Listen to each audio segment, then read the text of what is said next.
ये पिछले 12 साल से गाहे बगाए अक्सर नग्न हो रहे हैं, लेकिन है बड़े बेशरम, इनको असर नहीं पड़ता है।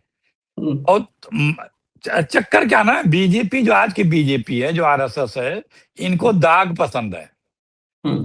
तो जितने दागी हैं हर फील्ड के, अब कोई हम फील्ड का नाम नहीं गिनाएंगे, जितने तरह के क्राइम होते हैं, सामाजिक से लगाए, आर्थिक से लगाए, शारीरिक, वो सब इनके साथ हैं और ये सब इनके खास हैं और वही इनके फेस हैं। देखिए, बीजेपी से जब कोई बात आती है तो कौन लोग मीडिया में आते हैं, उनको फेस देखिए।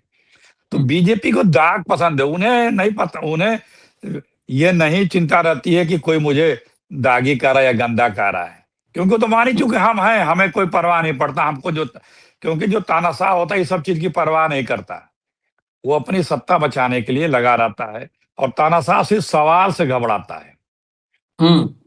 जो सुल्तान होता है वो सिर्फ सवालों से घबराता है, वही सवाल ही उसके लिए बम बारूद गोला सब है, उसको कुछ और की जरूरत नहीं है, बस उसे सवाल कर लीजिए, वो व्याकुल होकर के कपड़े फाड़ करके अपने सारी एजेंसियों को छोड़ देगा पट्टे से कि बस कूद पड़ो इसके ऊपर। वही हुआ था। आप अभी तो 2-3 दिन में ये जितने हमारे आज के पत्रकार भाई हैं दिल्ली में, इनका चेहरा लटक गया है, क्योंकि दिन भर बताते थे कि ये अंतर्राष्ट्रीय मंच पे ये किया, अंतर्राष्ट्रीय मंच पे ये किया।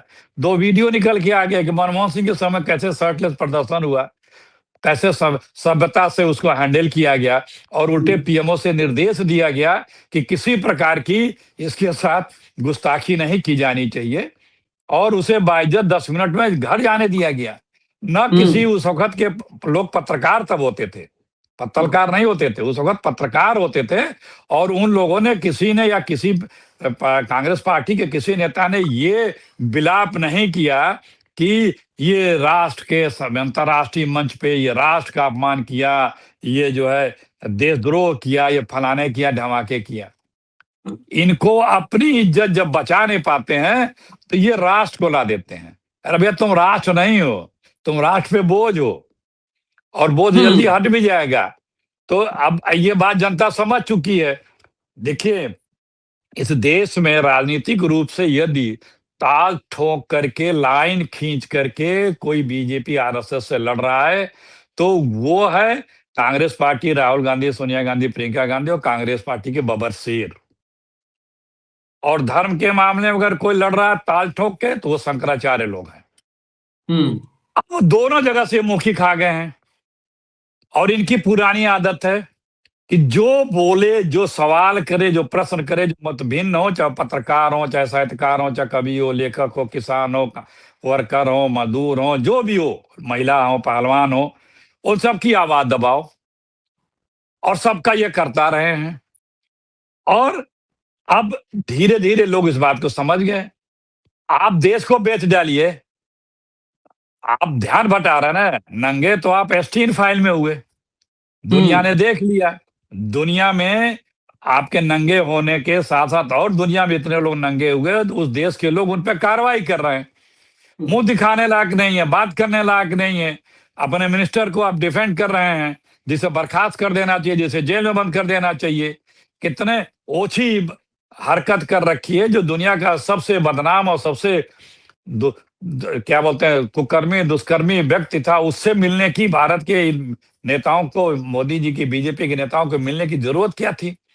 लेकिन लाज हया शर्म जब त्याग दे कोई, तो उससे बहुत आप अच्छी अपेक्षा नहीं कर सकते। वही हाल आज के बीजेपी की है।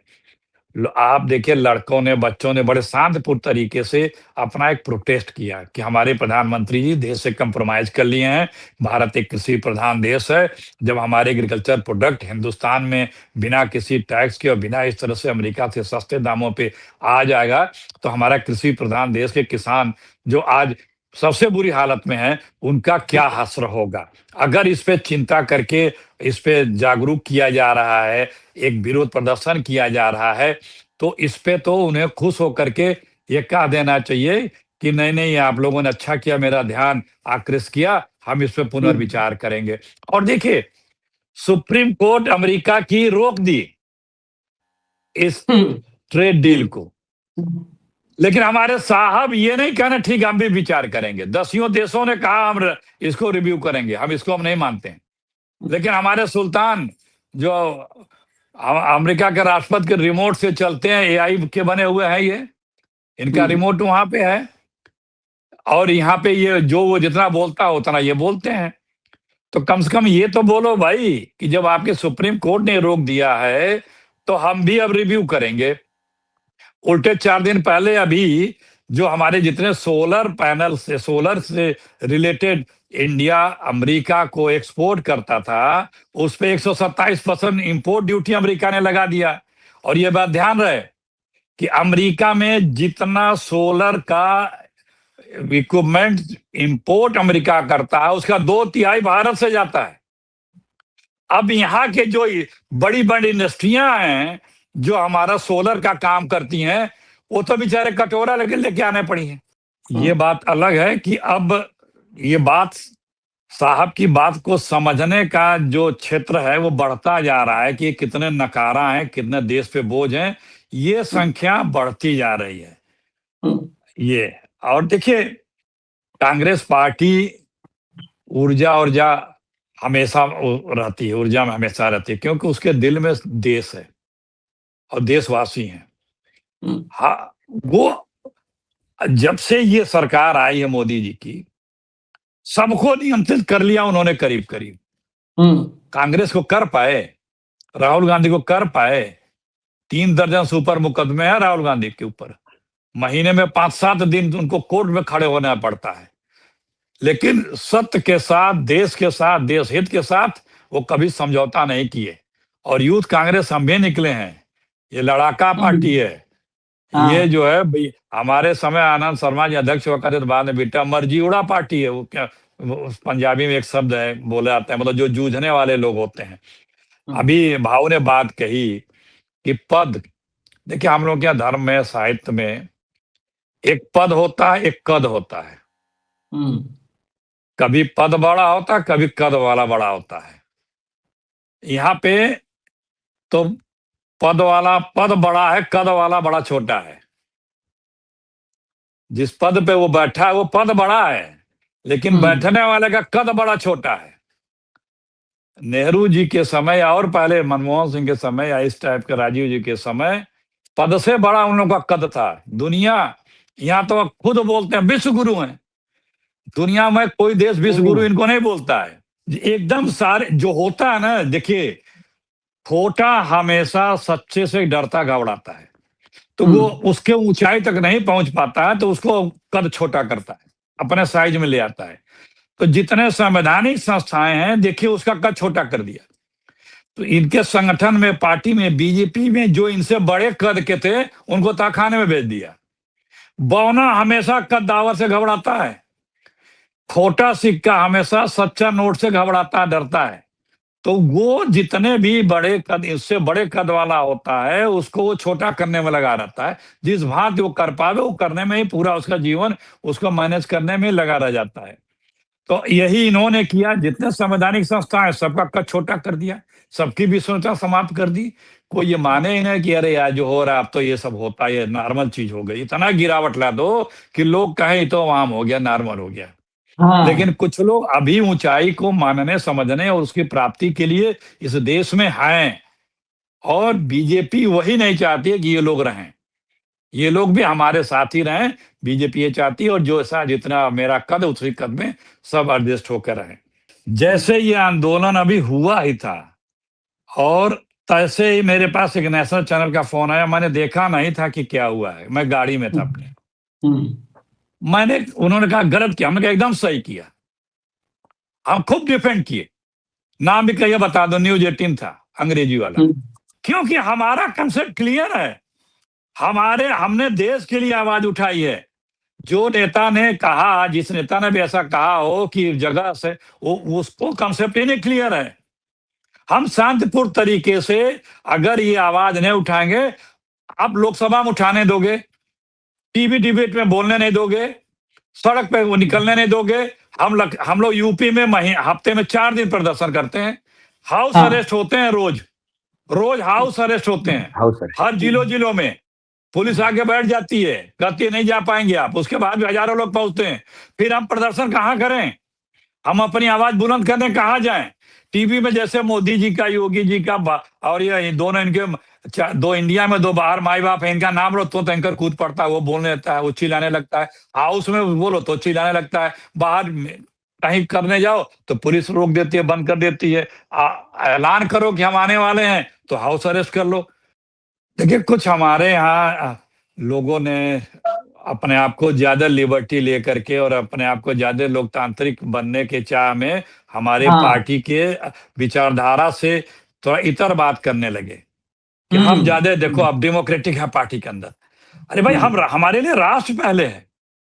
अगर हम कृषि प्रधान देश में किसानों के हित की बात नहीं करेंगे, हम अगर राष्ट्र की सुरक्षा के लिए Narware general chief of army जो बात कर रहा है, बीजेपी जो अफवाह फैलाए रखती है कि आर्मी को फ्री हैंड है और चीफ ऑफ आर्मी कह रहा है कि उसको 2.5 घंटे उसको बोला गया था कि बिना मुझसे पूछे आप कदम नहीं निकालेंगे और 2.5 घंटे तक मुझको कोई निर्देश नहीं मिला, बाद में कहा जा रहा है कि आपकी जो इच्छा करो। तो ये बड़े कंसर्न है। अगर ये प्रतिपक्ष का या हिंदुस्तान का चिंता करने वाला राजनीतिक दल नहीं उठाए तो कौन उठाएगा? और इससे डरते हैं, यही भागते हैं। गुब्बारे का एक शेर बना करके हवा भर के खड़ा कर रखा है, वो चाहते हैं कि लोग इसको असली शेर समझें। भाव हम लोग के राजनीति के कांग्रेस में राहुल गांधी से तो कम से कम सीखो भैया। उनका हर बात पे उनकी ओपिनियन क्लियर है। आज से नहीं, मैं जब से जिस दिन राजनीति में आया उस दिन से राजनीति में जिस दिन पहले दिन आए मुझको बताया गया कि ये आ रहे हैं और तब से मैं उनके साथ उनको वॉच कर रहा हूं। और मैंने उसी दिन से जब अभी ये एमपी लड़ रहे थे, इतना क्लियर कंसेप्ट हर चीज, और आज तक कोई उनका जो विजन था वो ये नहीं था कि गलत निकला इनकी सोच। जितने भी मुद्दों पे उन्होंने बहुत पहले ऐलान कर दिया और अलर्ट किया, तब बीजेपी के मिनिस्टर प्रेस कॉन्फ्रेंस करके आते थे। यही बीजेपी के मिनिस्टर प्रेस कॉन्फ्रेंस किए थे कि राहुल गांधी पैनिक क्रिएट कर रहे हैं कोरोना में।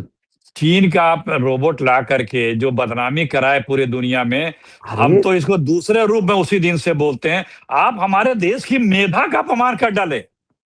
हमारे देश के लोगों को कांग्रेस पार्टी ने अवसर ही तो दिया। श्वेत क्रांति से लेकर इलेक्ट्रॉनिक क्रांति हुई, चाहे हरित क्रांति हुई, हमने कांग्रेस ने सिर्फ नीति बनाई, पॉलिसी बनाई, अवसर दिया। यहाँ के लोगों ने, किसानों ने, मजदूरों ने, नौजवानों ने अपनी मेधा शक्ति दिखा के दुनिया पे राज कर रहे हैं। दुनिया के 50-40 टॉप जो मल्टीनेशनल कंपनियां हैं उसमें 60-70% पे इंडियंस हेड कर रहे हैं।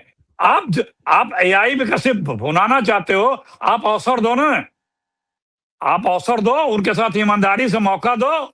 कांग्रेस के समय जब इकोनॉमी रिफॉर्म्स हुई तो सैकड़ों हजारों इंडस्ट्रीज अरबपति बने और बड़ा इंडस्ट्रीज फ्लरिश हुआ। लेकिन इनके समय सिर्फ 1 या 2। ये कौन सा है?